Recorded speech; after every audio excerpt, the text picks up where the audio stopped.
because they were getting to be so loud with their instruments. Dr. Earl hated it when the instruments drowned out the lyrics. 1,000 times I heard him confront them. Turn those damn things down. I can't hear the words. It's the word we want to hear first. You're there to support the singer articulating the message. Turn those darn things down. You know, he loved acoustics. He loved that four-part a cappella quartet he put together, the Victors. He loved Way Productions and put up with the electric guitars and everything when they had the balance right. But they were always tending towards the worldly. Got to play loud, especially got to play loud. How many times I walked up to a big dance we were having on what I used to call the asphalt terrace outside of Dr. Earl's house one Saturday night. Neighbors were calling us, complaining about the loud music. And I went over there with our Way Productions group. And these guys are magnificent musicians, tremendous, incredibly disciplined. And they had good hearts, but still. And I started, do what I tell you. Turn that amp on that lead guitar down. Turn that amp on that rhythm guitar down. Turn it down.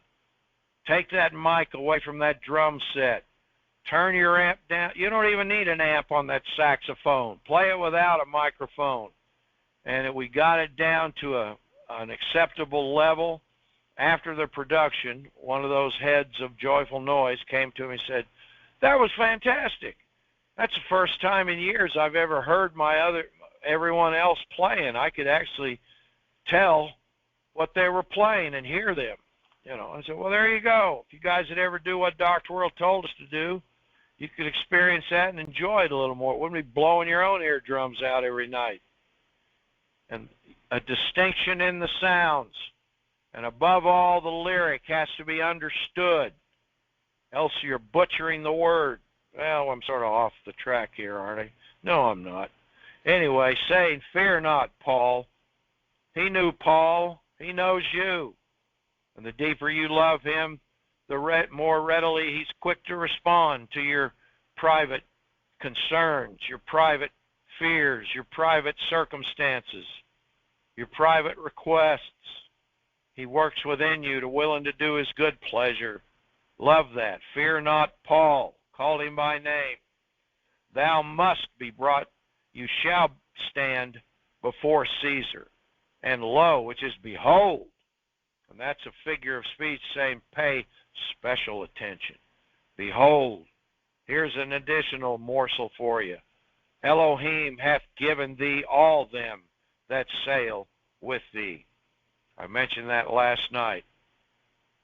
All of us have been in great intercessory prayer in times of crisis in which even multiple unbelievers have had their lives spared because of our stand. I believe that's very clear if you've stood for any period of time. Won't that be interesting to see at the judgments?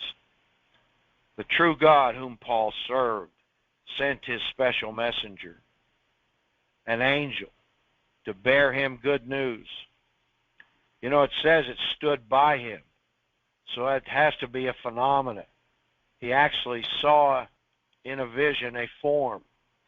He didn't explain it, but in his own mind, that's what he saw. He wasn't given the go sign to explain every little detail. There's other records where it says the Lord stood by him